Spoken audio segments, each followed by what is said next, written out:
The makers of Campbell Soup present the Campbell Playhouse. Orson Welles, producer.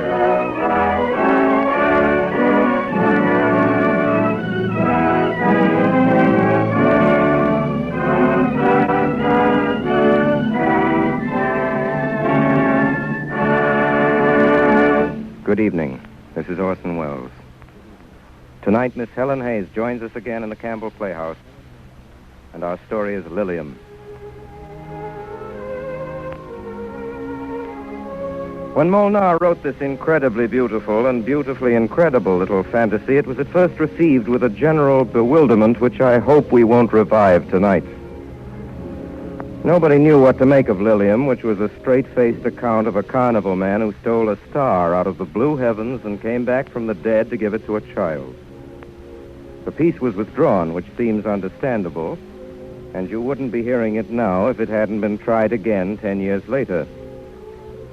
This is a success story because the history of Liliom in every language is the story of a success. Now, I don't know what's happened to people since Liliom's first and, let's pray, its only failure. I don't know whether Snow White and the Seven Dwarfs would have broken all box office records in those cozy old days when security was the premise of human life and peace was a promise. But I do know that if Tinker Bell were dying again in one of our theaters and Peter Pan were asking another audience if they believed in fairies, there would be the same majority for the affirmative. And I do believe that as long as we can tolerate fiction, which is what didn't happen, we'll welcome fantasy, which is what doesn't. Fantasy is the highest reach of the mind. It is our first conclusion and our last. A tall story was told after the first fire that was ever built. And we haven't outgrown magic, even if we know better. I am too far away from you for you to hear me, but you do. A gesture of terrible simplicity will eliminate my voice from the sanctity of your attention. You are accustomed to this power and may be bored with it. Dear listener, your daily routine is a perfect monotony of miracles. The new machinery of this century presents us with equivalents to the pumpkin coach, the magic carpet, and the looking glass. But our magic is a magic trick. The trouble is, Mr. Edison's wizardry is like Mr. Thurston's. There's a way of doing it all, with wires. Here, then, is a trick nobody can do, an effect without a cause, a tale without the falsehood bottom of a fiction, a fable. And Liliom, like all fables, is dedicated to the proposition that the unlikely is not unnecessary, that you and I are interested in the impossible, and that even in these times, there is time for once upon a time.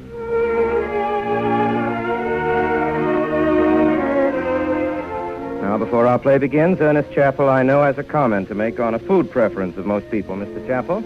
Thank you, Orson Welles. Let me ask all of you this. Have you ever noticed, when you've had lunch or dinner in a restaurant, how frequently tomato soup heads the menu, and how regularly you hear people all around you saying, "I'll take the tomato soup"? Indeed, when you're eating out and you're in a festive mood, isn't tomato the soup you most often decide on? At home, too, tomato is the soup that families enjoy time and time again and never seem to tire of. And I think the reason it's the favorite soup with most people is because the magic, matchless flavor of tomato soup, as Campbell's make it, has given us all a special liking for it. There's a zest, a dash, a liveliness about the flavor of Campbell's tomato soup that captures us and brings us back again and again. Why, the very look of a bright red plateful speaks of good cheer, and we enjoy it from the first racy spoonful to the last delicious drop. Yes, there's no question that Campbell's tomato is the world's #1 soup, served and deeply enjoyed at lunch and dinner in more homes than any other soup. Will Campbell's tomato soup be #1 on your grocery list tomorrow morning? I hope it will. And now, Liliom, with our guest of the season and of this evening, Miss Helen Hayes. And here is Orson Welles to set the story. Well, this is Mrs. Muscat's story. Mrs. Muscat of Muscat's Mighty Shows. Yes, sir, Muscat's Mighty Shows. I've been running the outfit ever since the old man died. 38 years now we've been playing the Gulf Coast. But, of course, business ain't what it used to be. There's been a lot of changes in the world since Muscat's Mighty Shows began, you know. Radio and movie pictures and that swing music. Folks don't take to a carnival like formerly, but we still keep going. I'm down to 8 cars this summer, and sometimes I reckon I ought to put the whole outfit in storage and never open up again. Got a house in Biloxi with 4 bedrooms, and that's where I ought to be at my age, taking it easy, but I just can't do that somehow. I've been at it too long, I reckon, and I remember too much. Well, here's a tall story, and maybe you won't believe it. We got some queer yarns to tell in the carnival business.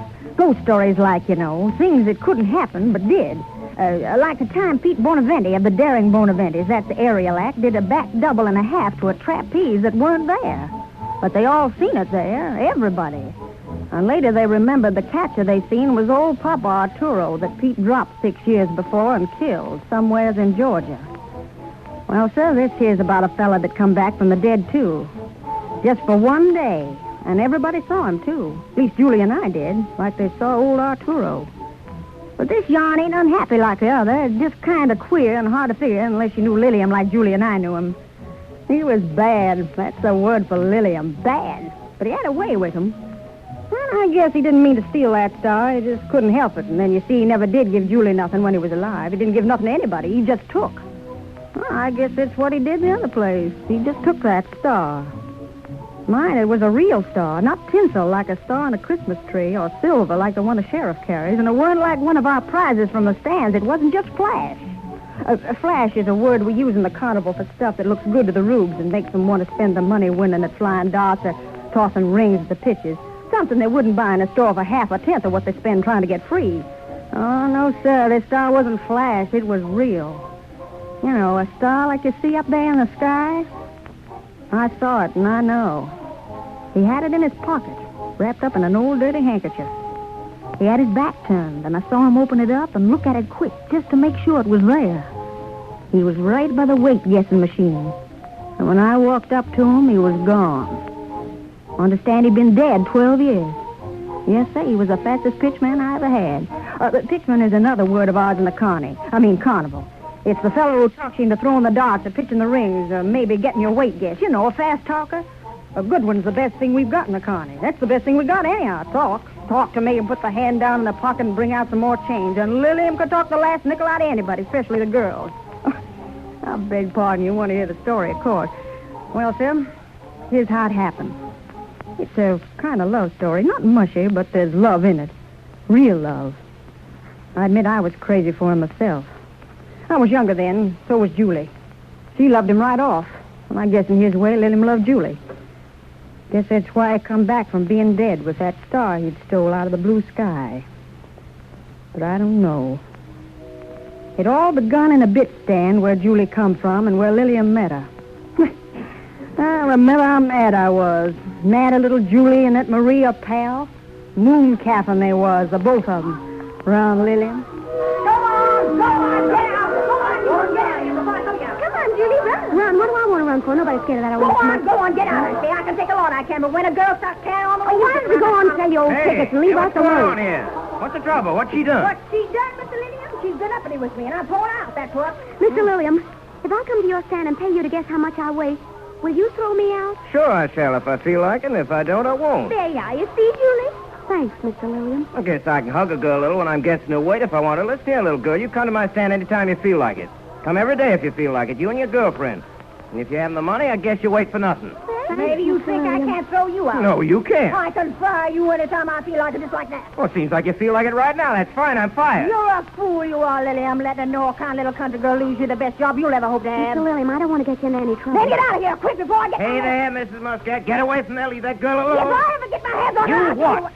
Listen here, Mrs. Muscat. I never hit a woman yet, ain't serious. If you touch this kid here, I'll give you the darndest beating you ever had in your life. Now you are fine. Goodbye, Mrs. Muscat. Gee, Mr. Liliom, I'm awful sorry. Don't you pity me or I'll hit you. Don't you pity me either. We're not pitying you, Mr. You're a liar. You're pitying me. I can see it in your face. Well, you don't have to. I can get along with Miss Muscat anytime. What are you going to do now, Mr. Liliom? Me have a drink. That's always the first thing I do when I'm mad. I have a drink. Then you are mad about losing your job. No, just about how I'm going to pay for the drink. Or maybe you're going to buy me a drink. How much money you got? 8 cents. Is that all? I had $50, but I spent most of it having myself weighed. How about you, Marie? 5 cents, but I need that to get home on the streetcar. You girls stay here while I go back to the stand and get my stuff. Don't worry about it. I come back and go somewhere and get a drink. But, Mr. Liliom, Don't worry, I'll pay for it. You wait here for me. Yes, You Mr. all wait for Liliom. me. You sorrowful? Are you? I think he's right pitiful. Well, what you looking after him like that for? Nothing. Except I'm sorry he lost his job. It's our fault he lost his job. Because he's fallen in love with you. Marie, he has not. Yes, too. He's crazy about it. Oh, Marie, you're crazy. I couldn't help it if he put his arm around me when he was guessing my weight. I couldn't tell him not to after he'd done it. Besides, how do you expect him to guess your weight if he doesn't even touch you? I bet you didn't even like him to do it. No, I didn't. It's part of his job. What are you waiting for him for? Why don't we go home? Well, he said to wait for him. I don't see why. Well, just because a fella like that... Hello? You still here? Hello, Mr. Liliom. Hello, Mr. Liliom. Who are you waiting for? You told us to wait. Don't butt in, you. Nobody's talking to you. Well, you asked us. Look, you keep your mouth shut. What do you reckon I'd want the two of you? I meant one of you is to wait. The other goes home. Yes, Mr. Liliom. Well, I said one of you goes home. Where do you live? East Sycamore Street. With your folks? Yes, sir. How about you? I live right next door to her with my uncle. Well, one of you goes on home, one of you stays there. Come on, which is it? Come on, make up your minds. Which one of you stays? She'll be locked out if she don't get home on time. Who will? Julie. She has to be in by 9. Her uncle said next time she came in after 9, he'll throw her out. Is that right? They throw you out if you're not back on time? I reckon so. Well, I was thrown out, wasn't I, just now by Miss Muscat? Yes, sir. Well? Would you like me to run along, Julie? Can't tell you what to do. You can stay here if you want to, Julie. Come on, make up your mind. I haven't got all night. Well, do you want me to go, Julie? Why do you keep asking me that, Marie? I know best what to do, Julie. All right, Marie. I guess you can go. Anything you say, Julie. Good night, Mr. Liliom. Good night, Marie. Good night. Good night, Julie. Now, we're both thrown out. Had any supper? No, sir. Want to get something to eat? No, sir. Well, you don't come to this carnival much, do you? I only seen you around twice.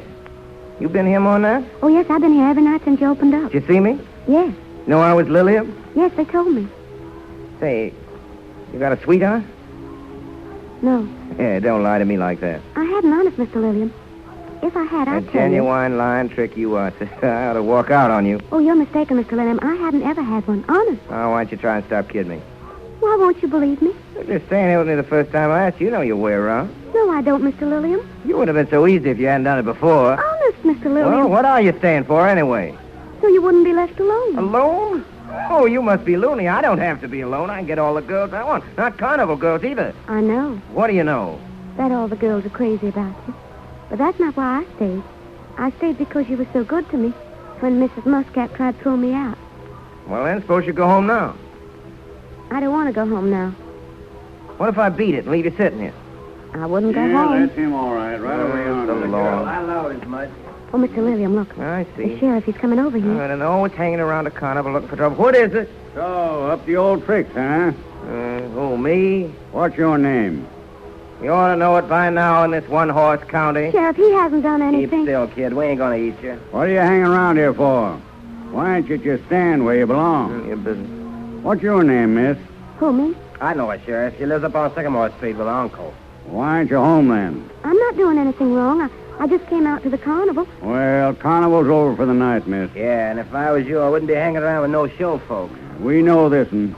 We've had trouble with him before. Picks up nice girls like you. Says he'll marry you. Takes every cent you got. Then on to the next town. I haven't any money, Sheriff. Well, don't say we didn't warn you. If you got any sense, you go right home. Do I have to go home? No, you don't have to. Thank you, sir. All right. Come on, Tom. Come on, Sheriff. Say, ain't you afraid of me?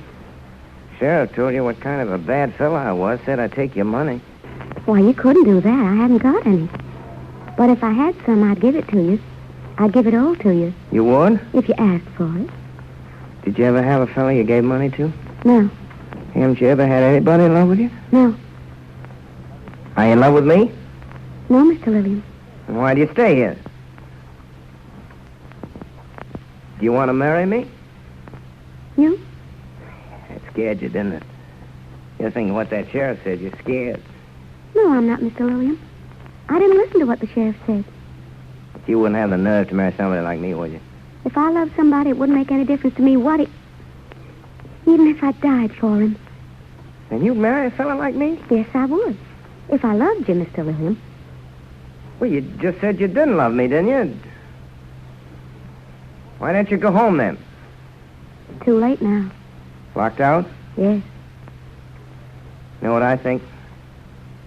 I think even the most good-for-nothing can make a man out of himself if he wants to. Yes. Hungry? No. Suppose you did have some money and I took it away from you. You could take it. I wouldn't mind. You know, all I have to do is go back to Miss Muscat at the carnival. She'll be glad to get me back. Then I'd be making money again. Plenty. I'd make a lot of money. Don't go back to her. Sure are a flock of magnolia trees around this park. Don't go back to her. She'd take me back in a second if I asked. You should see them later in the summer. Then they're in full bloom. Yeah. White magnolia. Then the wind blows them down. They smell so good.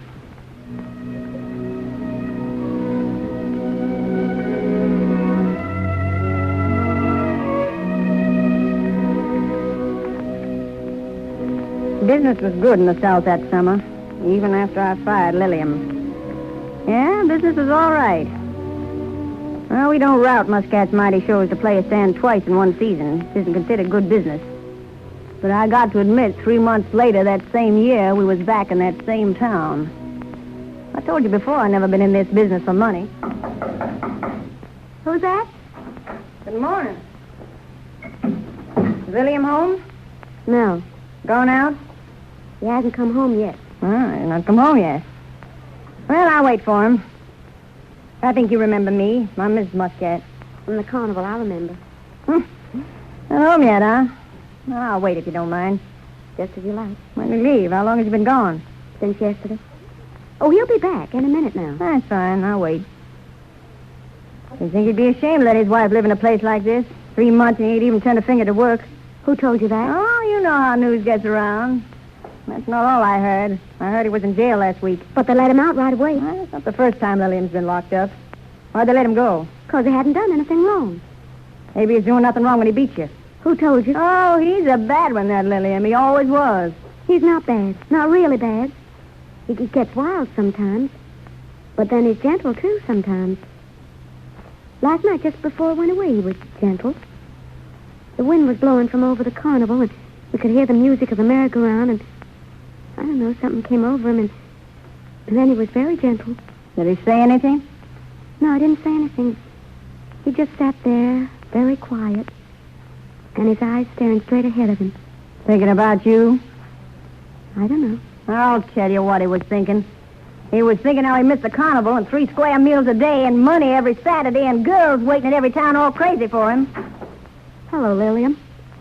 Wait downstairs, Victor. Seems like you got company here, Liliom. Wait downstairs. I'll call you when I want you. You're the boy, Downstairs, I'll downstairs. be right at the bottom of them. Oh, Liliom. Liliom, Miss Muscat's here to see you. I see she is. Well? Aren't you going to say good morning? What for? Then what's wrong with you? Nothing, Then Liliom. shut up. Well, go on. Why don't you start asking me where I was all night? Go on, say it. I'm not saying anything, Liliom. Well, don't, or you'll get your face slapped.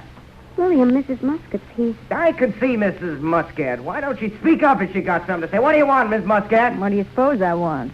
You think I've come to pay a social call? I don't owe you any money. Yes, you do, but I know better than to come here for that. Well, then get out. You know what I'm here for, Liliom. Got a new man on the scales, haven't you? Sure I have. Well, what else do you want? He's as good as I am. He certainly is. He's every bit as good as you are. I wouldn't dream of letting him go. Julie, go in the kitchen, make me some coffee. Go on. Yes, Liliom. So the new man's good, huh? Liliom, why don't you stay home and sleep nice? Mind your own business. I see you're going around with that low-down sneaking fixer. First thing you know, he's going to get you in trouble. You mind your own business. Liliom, you look terrible. Yeah? Push your hair back from over your eyes. New man's good, is he? I hear you've been beating her. Mind your own business, I told you. You're a fine one, beating a skinny little underfed thing like that. You're tired of her, why don't you leave her? But there's no use beating up a little. Leave her? You like that, wouldn't you, Miss Muscat? Oh, don't flatter yourself. You do beat her, don't you? What's all this crazy talk about beating her? I hit her once, now the whole town's talking about it. You don't call that beating her, do you? All right. Beating her? If I beat Julie. Well, all I can say is you've been married 3 months and it's plain to see you're sick of it. Oh, I forgot to tell you, Liliom, I bought a new steam organ. Yeah, I know. How'd you know? Oh, we heard it last night and coming through the windows, you know. How does it sound? Yes, well, plays good. Just think of it, Liliom. All the food and liquor you want, cigarettes and money. I'll give you $5 a day. $5? The girls miss you, Liliom. Everywhere we go, they ask for you. Oh, Liliom, that's the life for you. It's the only life you know. It's the only way you can make a living. So the girls don't like the new man on the scales, huh? You know they don't. I couldn't leave, Julie, but that wouldn't matter. I could be out with a carnival all summer, send Julie money, and then when I could come back and stay with her here, maybe we'd go some nice place together, you know. Yeah, that's just lovely. Well, now what? You must have lost your senses. That'd go great with the girls, wouldn't it? Liliom married, always running home to his wife. Why, they'd laugh themselves sick from here to Pensacola. I know what you want. Liliom. $5 a day and a cut. Is that what you said? That's what you said. Well, we let it stand. We'll pull out tonight, Liliom. We won't be back here again for a year. Never, if you say so. Here's your coffee, Liliom. All right, put it down. Liliom, Well, what is it now? nothing. There's something I wanted to tell you. What? Tell me. I was going to tell you yesterday, only... Go on. I can't tell you here. It's private. If you come in the kitchen a minute... Can't you see I'm busy? It's important. Why are you always butting in when I'm doing something important? Get out. No. What'd you say? No. Now, you two, don't start fighting. You shut up. All right, Julie, come on. Better be important. Here, I'll bring you coffee. You wait out here, Miss Muscat. Yes, Liliom, I will. Well? You can hit me again if you like. And don't look at me like that. I'm not afraid of you. I'm not afraid of anybody anymore. All right. Spit it out. Yesterday, you wanted to know what was the matter with me. You said I seemed changed. Do you remember? Yeah, did I? Liliom? Oh, I hope you aren't going to be mad at me, Liliom. What is it? I'm going to have a baby. Now, you better go back to Mrs. Muscat. I'll stay in here. Go on, Mrs. Muscat. Back to your ticket wagon. What are you talking Miss about? Muscat, get out of here. Now, you gone out of your Can't business? you see we're having our coffee? Julie's waiting in the kitchen for me. Liliom, what's the matter? I said get out. What? All right, that settles it. This time I'm through with you for good. I'll never speak to you again as long as you live. That's just fine, Mrs. Muscat. As you live. Good. Victor! Victor, come on, get up. Hurry up. Come up the stairs. Hey, that old Jane took a run out. Almost turned me over. What's going on up here anyway? Victor, did you ever have a baby? Oh, me? Listen, they need a lot of things, don't they? Yeah, so they say. Milk and stuff, and they get sick all the And in the time. winter, you got to keep them warm with blankets and things, don't you? What are you wandering around about babies for, Liliom? Listen, Victor. You said you know a way to get a whole lot of money quick. Yeah, that's right, sure. Well, how much? No more than you can count, Liliom, boy. And it's easy. Easy? Just like rolling off a log. Only takes 2 to do it. It's got to be done today. Today? Sure. What do you say, Liliom? How much is it? Oh, plenty, boy. 15, 16,000. 50-50. What do we do? You know where Front Street is? Yeah. Well, we go down Front Street, cross the tracks down near the... Hey, Liliom, ain't you listening? What? Oh, yeah, go on. So we cross the tracks, hide in that old loading dock. Hide? Who from? Now, wait a minute. I'm coming to that. The man always goes right by there. What man? The paymaster for the steamboat You company. think he's got the money on him? Well, sure, in a leather satchel. Week's pay. How are we going to get it from him? How do you think? You mean we got to... Well, that depends on him. Most folks ain't too fond of giving money away. Listen here, Fixer. I didn't know to get that money we had to Oh, do anything forget like it, that. Liliom. After we got the money, we'd beat it anyway. South America, maybe. How do you like that, huh? South America. Yes, Julie likes that. We take the baby, too, huh? What's all this baby talk you're doing, Liliom? What's the matter with you? Now, listen to me. I'm talking sense. Here's the way we work it. One of us stays on the lookout, and the other one, that's you, goes up and says to him, "Excuse me, mister, But can you tell me the time? Yeah, and then what happens? Well, by that time, you got your knife in him. A knife? Yeah. You got a knife, ain't you? No. Hey, I thought you carnival boys was tough. Well, you better get one out of the kitchen. Do I have to use a knife? Well, if you just hit him, you can't be sure. You got to use something. Do I have to use some? If I take a knife out of the kitchen, Julie will see me. Well, take it so she won't see you. Say, what's the matter with you? Nothing's the matter with me. Well, then get Julie out of the kitchen. Send out for something. All right. Then she won't see you take the knife. All right. Hey, Julie! Julie! Go to the corner, get some cigarettes. Yeah, here's a quarter. Liliom, you're not going out, are you? You and Fixer. You'll be here when I come back? Sure, Julie, we'll be here. Well, where we be going, Julie? All right. Don't run, Julie. Be careful. Careful? What do you mean? You know what I mean. You know, take your time. There's no hurry.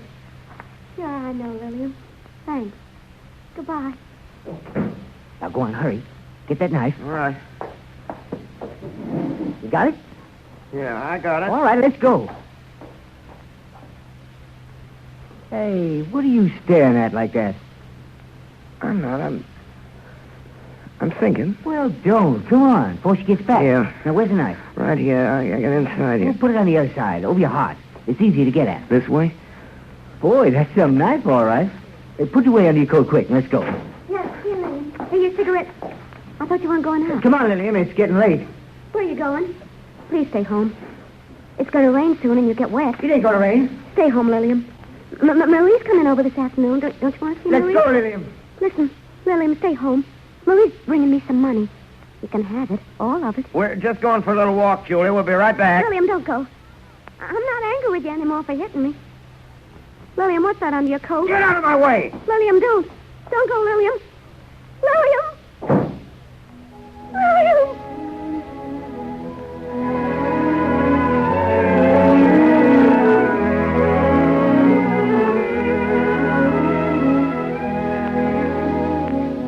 You are listening to the Campbell Playhouse presentation of Liliom, featuring Orson Welles and our exclusive Campbell Playhouse star, Miss Helen Hayes. This is the Columbia Broadcasting System.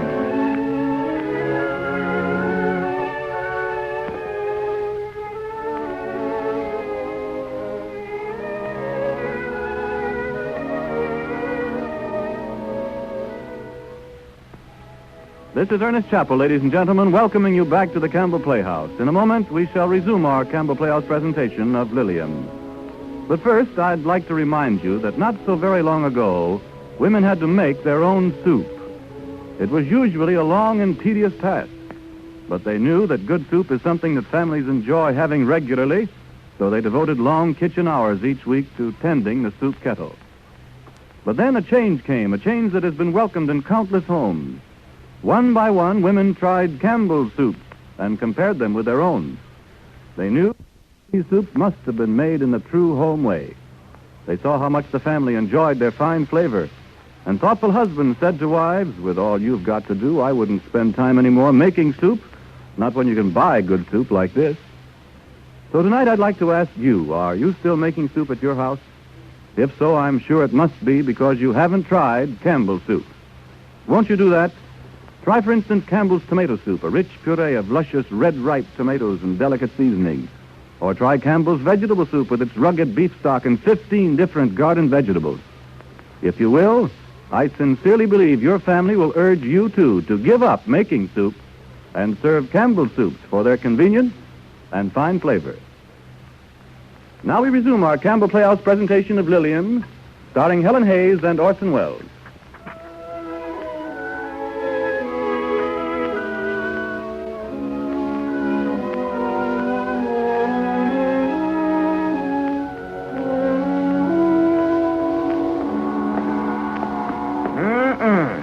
Smells good down here. Smell the water. Why do we wait for the man? On the platform between him and the river. Now, when he comes around that warehouse... Hey. Look at that boat. Yeah, she's a big one, huh?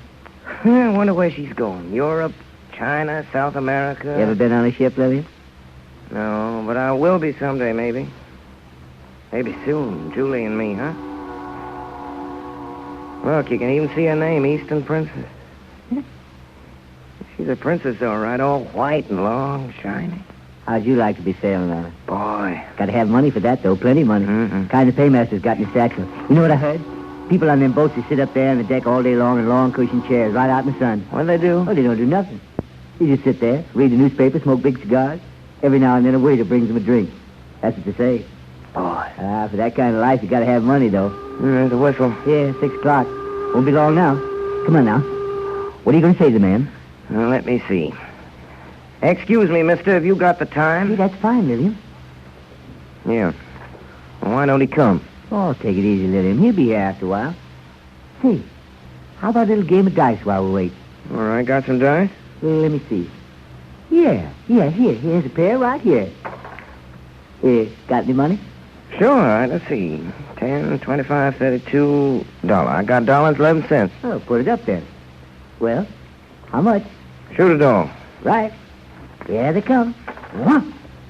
5's your point, Fixin'. Yeah, and I'm going to make it too, Liliom. Come on. Phoebe. It's 5. 5, that's it. Hey, wake up, Liliom. I was just thinking. What? Me and Julie and the kid on one of them big white boats going to South America. Oh, come on. Shoot again. Shoot again? What with? Oh, you're broke, Liliom. You can't play. Yeah, that's right. Yeah, I reckon game's over then. Yeah, I reckon it is. Oh, no, wait a minute. Here, I'll tell you what. I'll tell you what I'll do, Liliom. I'll take it out of your share. My share? Uh-huh. Oh, my share. Oh, all right, shoot. I got to do something. I can't wait here like this doing nothing. Well, the man's carrying 16,000, ain't he? 8 of that's yours. Shoot 4,000. $4,000? Sure, I got plenty of money. I'm faded. Come on, dice. Uh-oh. 4, little Joe. Will. Come on. Baby. A 4. There it is. I made it. The hard way. Shoot 4 more. Goes. Come on, boy. That's you. 11. Well, then, let's see. You owe me 8,000, huh? Shoot 8. Can't do that, Liliom. Well, what's the matter? Go. You're ahead. Yeah, I know, but if you lose, you can't pay off. You only had 8 to start with. Now, let me see them dice. Here he comes. So that's a low-down... Look, listen. Yeah? Look yonder, back there. Cashier. Huh? Now, don't forget, let him start walking. When Yeah. he gets about halfway across the dock, we go after him, see? Oh. Now, come on. Excuse me, mister. Have you got the time? Sure thing. Let me see. The time, huh? Want to know the time, certainly. Got it right here in my inside pocket. Here it is. Now then, pick 'em up, you two. Well, look, Hey. listen. We wouldn't try and pull anything on you. No, of course not. You and your friend only wanted to know the time. Well, it's exactly 7 minutes after 6. Come on, keep 'em up. Now, do you see what I see, boys? It's the law. That's right, boys. We've been watching you for some little time down here, the sheriff and me. You ain't got a thing on me. I ain't done nothing. All right, Pete. Come and get 'em. Not me, you won't. Stop! Stop or I'll shoot! Hey, it goes over that chair. Where's it? He fell behind that chair. Did you get him, Sheriff? No, I don't think so. He was traveling awful fast. There he is over yonder, Sheriff. Yeah. He ain't moving. Come on. Must have got him. Look. He's bleeding. Let's see. They turned him over on his back. Yeah. Nope. That ain't no bullet wound. No, sir. Look at that knife. A kitchen knife right under his heart. Whee. All the way in. Did a good job of it, poor devil. Funny, when he jumped off that roof, he must have fell on his own knife. I wonder.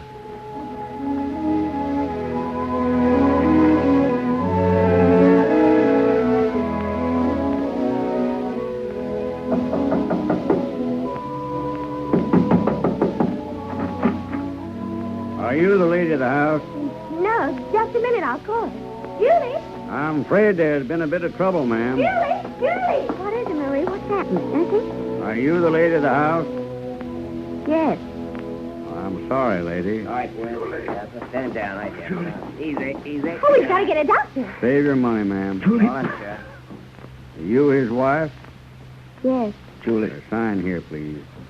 Just a report I've got to send in. Where? Here? That's right. Julie. Thanks, lady. All right, Tom, let's go. Julie. Julie? Isn't there anything I can do? Julie. No, Marie. Julie. Do you want me to wait in the kitchen, Julie? All right. Sure, Julie. Julie. Liliom, what have I done to you? Julie. There's some... Julie. Can you hear me? Yes, Liliom, I can hear you. Julie, something I want to tell you. Yes, Liliom. Those times when I beat you up, Julie, I wasn't mad at you. Only I couldn't stand to see you unhappy. And it was my fault you were unhappy like that, Julie. I wasn't unhappy, Liliom. See, I never learned to do nothing except guess people's weights at the carnival, Julie. I couldn't get a job like other people. And I wasn't going to go back to carnival and all those girls, not after I knew you, Julie. It was only you, Julie, understand? Yes, Liliom. And then this last thing, I didn't even know what I was doing, Julie. Only I thought maybe if I could get you away, you and the baby, and some nice place we could go to like something. Liliom, Julie. Liliom. Tell you one thing, though. When I beat you, I was right. I can be right sometimes, too. Anyway, it doesn't matter who's right. Nobody's right. Only they all think they're right. A lot they know. Yeah. I'd like to show them just once. Maybe if I could stay, I'd show you. Or if I could come back just once for a little while. Maybe I could show you. Yeah. Julie, hold my hand tight. I'm holding it tight all the time. Tighter. Tighter.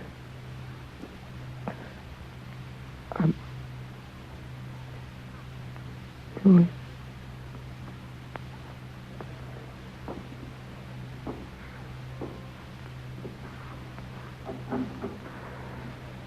It's all right now. You can come in, Marie. Come in.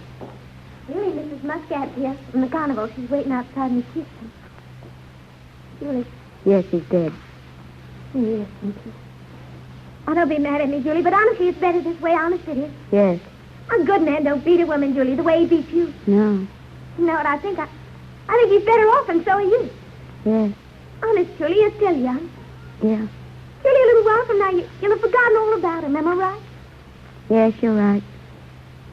Well, it's getting late. I'd better be going home. If you need anything, Julie, you can count on me, you know that. Sure, I know that. Goodbye. Goodbye. Oh, Julie, it's the best thing. Honest it is. The best thing that could have happened. Don't cry, Marie. Goodbye, Julie. Goodbye.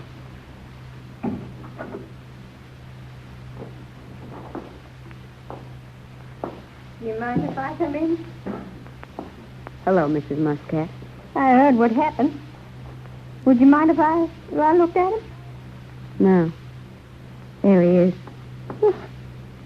He looks so peaceful. Won't you make up with me? I'm not mad at you, Miss Muscat. But you were. Let's make up. I got nothing to make up with you about. But I have with you. Everybody says bad things about him. Even now he's dead, except us two. You don't say he was bad. Yes, I do. Yeah, no. You beat me, too, but what does it matter? I've forgotten it. That's your own business. My child, if I can help you in any way. I don't need any help. I still owe him $20 back pay. You should have paid him.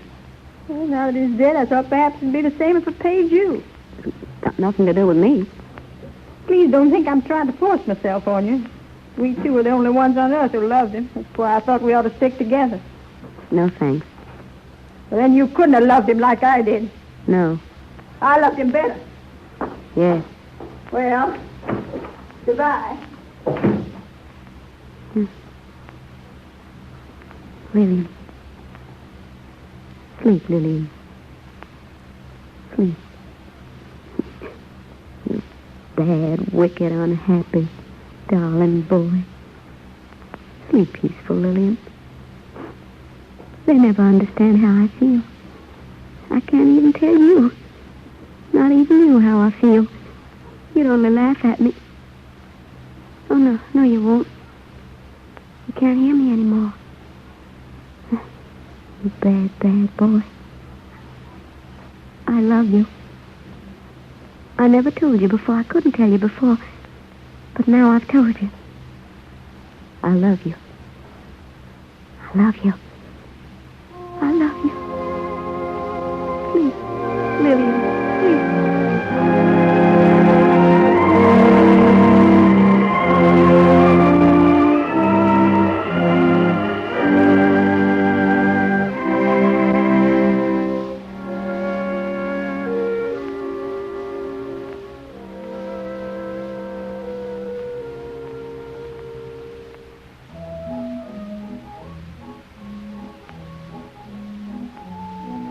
And here comes the end of the story. It's 12 years after Liliom died. Time for supper, Louise. Yes, Mother. Here's the soup. Oh, it's hot. That's right, dear. Put it down here. And bring up a chair. We'll have it out on the porch here. Mother, is it true we're not going to work at the mill anymore? Yes, Louise. Aunt Marie and Uncle Richard have got us a job in one of the workrooms at the hub store. It'll be nicer there than at the mill, won't it? Yes, it pays better, too. Poor widow like your mother is lucky to get such work. Eat your soup, dear.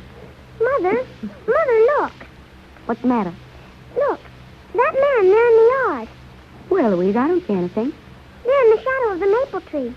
Don't you see? Oh, yes, now I see him. So dark there. Good evening. Good evening. Oh, it's just a beggar. What do you want? Nothing. We haven't any money to give you, but if you care for some soup... Louise, go and get another plate. Yes, Mother. Have you come far today? Yeah, I come far. Are you tired? Yeah, tired. There's a bench under the tree. Sit down and rest. My daughter will bring you some soup. Here it is, Mother. That's your daughter? Here you are. You're the daughter? Yes, sir. You work at the mill, don't you? Yes, And your daughter? yes. And your husband? I've no husband. Guess your husband been dead for a long time.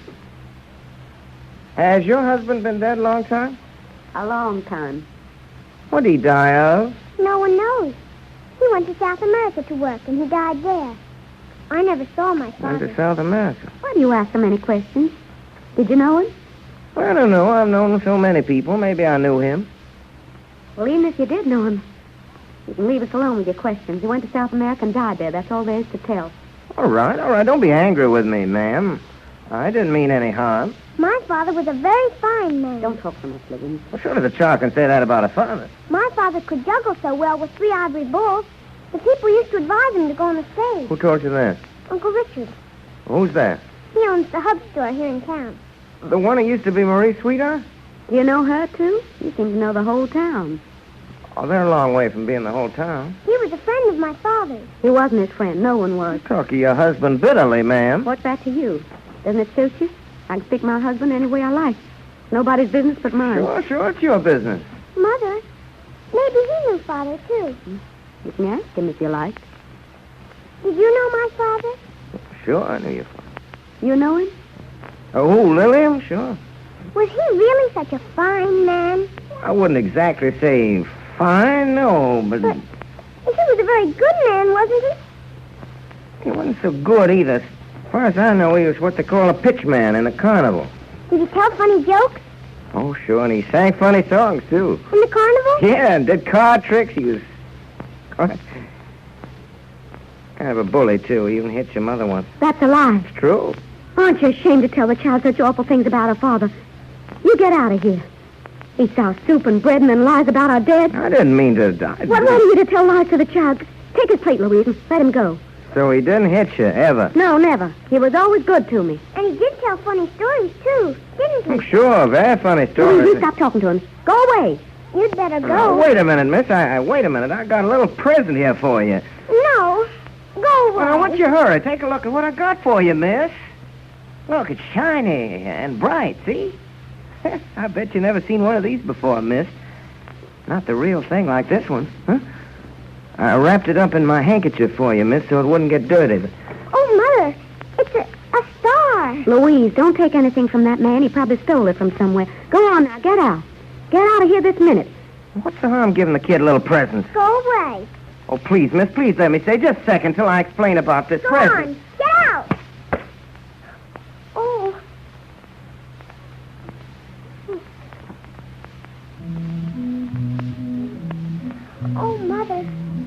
What's the matter? What'd he do? Mother, that man. He hit me on the hand hard. But it didn't hurt. Go on, Louise. Go into the house. But, Mother, I don't understand. It sounded so loud and it didn't hurt at all. Just as if he kissed my hand instead. Oh, Mother. Go on, dear. Go inside. But, Mother... Go on, dear. You hit my child. Yeah, I hit her. Is that all you came here for? To hit my child? No, I didn't come for that. But I did hit her, and now I'm going away. Who are you? A poor, tired man who come a long way and who was hungry. And he took your soup and bread and hit your child. Are you angry with me? I don't understand. I'm not angry. I'm not angry at all. Liliom. Louise? Yes, Mother? Sit down, dear. We'll finish eating. Has he gone? Yes. Why don't you eat, Mother? What's happened? Nothing, dear. Mother, why won't you tell me? What is there to tell you, child? Nothing's happened. We were eating our supper, and a beggar came. We gave him some soup, and then I thought of your father. My father? Your father. Liliom. Mother, tell me, has it ever happened to you? Has anyone ever hit you without hurting you? Yes, dear. It's happened to me, too. Is it possible for someone to hit you, Mother? Hard like that. Real loud and hard and not hurt you at all. It is possible, dear, that someone may beat you and beat you and beat you and never hurt you at all.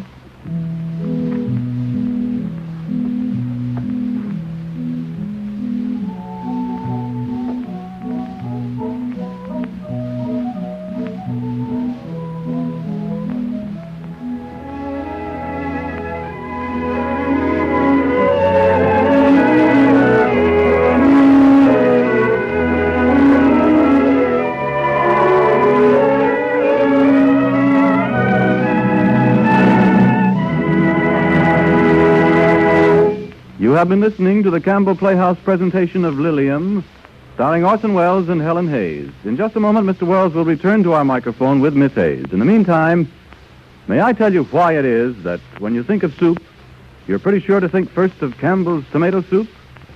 It's because a bright, glowing plateful of this soup just makes you sit up and take notice, isn't that so?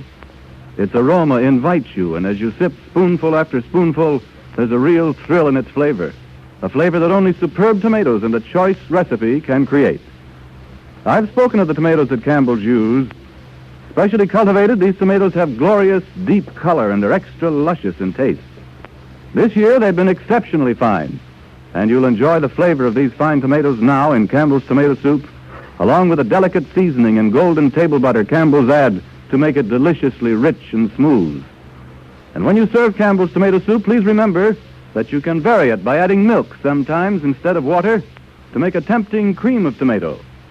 Now, wouldn't a fragrant plateful contribute to the enjoyment of your dinner, perhaps tomorrow night? And now, here is Orson Welles with Helen Hayes.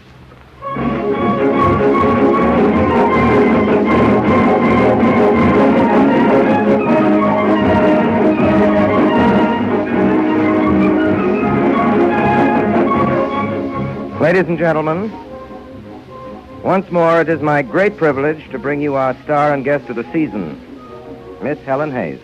Thank you, Orson. Good evening, ladies and gentlemen. Miss Hayes comes to us today after the triumphal first week of a new play, Ladies and Gentlemen. I need hardly tell you that since it opened here in New York at the Martin Beck Theater, there have been standees at every performance. I'm afraid, Helen, you must find it very quiet and empty here in our studio tonight. I find it very peaceful and very pleasant. To tell you the truth, Orson, that's one of the things I like the best about these Campbell Playhouse broadcasts. The fact that this is a real radio show produced for the air, without a stage, without a curtain, without an audience in the studio. It allows the producer to produce and the actors to act for their real radio audience, for those millions of listeners sitting at their radio sets in their own homes all over the country. Well, that's our idea in doing it this way. Yes, and I think much of the quality of your productions here at the Campbell Playhouse is due to just that way of producing your shows. And speaking as an actress, Orson, that's one of the reasons it's such a pleasure to come here and play with you. Well, that's really swell of you, Helen. It makes all of us very happy to hear that. I'm sure I speak for everybody on the Campbell Playhouse. And I know I do when I ask you to know how we feel about you. We're all waiting for your next visit with us, and we thank you for another wonderful, wonderful performance. Good night, Helen.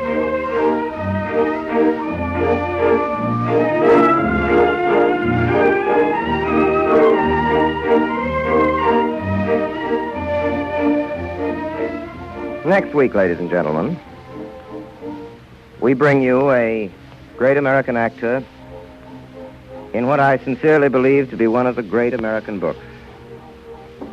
The story that begins 50 years ago. Scenes an American town. Any American town during the period when every prosperous family with children kept a Newfoundland dog. Remember? In that town, in those days, all the women who wore silk or velvet knew all the other women who wore silk and velvet, and when there was a new purchase of sealskin, sick people were got to windows to see it go by. Trotters were out. The winter afternoons racing light sleighs on National Avenue and Tennessee Street. Everybody recognized both the trotters and the drivers, and again knew them as well on summer evenings when slim buggies whizzed by in renewals of the snow-time revelry. During the earlier years of this period, trousers with a crease were considered plebeian. The crease proved that the garment had lain upon a shelf and hence was ready-made. These betraying trousers were called hand-me-downs in allusion to the shelf. With evening dress, the man wore a tan overcoat so short that his black coattails hung visible 5 inches below the overcoat. But after a season or two, he lengthened his overcoat till it touched his heels, and he passed out of his tight trousers into trousers like great bags. It was a hairier day than this. Ladies and gentlemen, I am reading from the works of Booth Tarkington. I am reading from the magnificent Ambersons, and it is at this passage that I stop for breath and for an embarrassed cough. Beards were to the wearer's fancy sideburns, found nourishment upon childlike profiles, great dreary whiskers, it's spelled that way, blew like tippets over young shoulders, and it was possible for a senator of the United States to wear a mist of white whisker upon his throat only, and not a newspaper in the land find the ornament distinguished enough to warrant a lampoon, because I think anybody who gets a chance to produce him in anything has a right to be. Well, next week it's the magnificent Ambersons. It's Booth Tarkington's greatest book, and it's Walter Houston in a wonderful part. Excuse me if I boast. Thank you for your time. Until next week, until the magnificent Ambersons with Walter Houston, my sponsors, the makers of Campbell Soups. And all of us in the Campbell Playhouse remain as always, and always, obediently yours.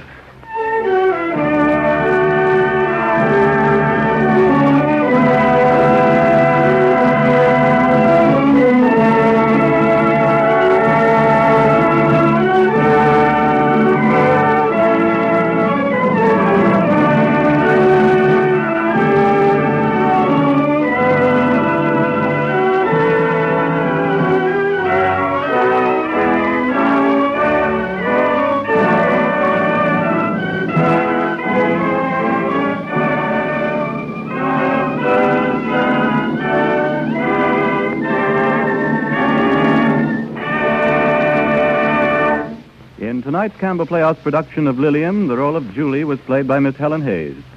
Orson Welles was heard in the part of Liliom. Mrs. Muscat was played by Agnes Moorhead, Marie by Joan Tetzel. Bill Adams was the sheriff, Frank Reddick the fixer, and Joseph Cotton the cashier. Louise was played by Betty Filson. Music for the Campbell Playhouse is arranged and conducted by Bernard Herrmann. All of us, of course, have the desire to help those less fortunate than ourselves, and so I know we will want to support the 1939 Community Mobilization for Human Needs, popularly known as the Community Chest Drive, to provide hospital care for the needy and to support family welfare work. So let us think of it not as an obligation, but as an opportunity, remembering that good Americans are good neighbors. The makers of Campbell Soups join Orson Welles in inviting you to be with us at the Campbell Playhouse again next Sunday evening when we bring you the magnificent Ambersons with Walter Houston as our guest star. Meanwhile, if you have enjoyed tonight's presentation, won't you tell your grocer so tomorrow when you order Campbell's tomato soup? This is Ernest Chappell saying thank you and good night. This is the Columbia Broadcasting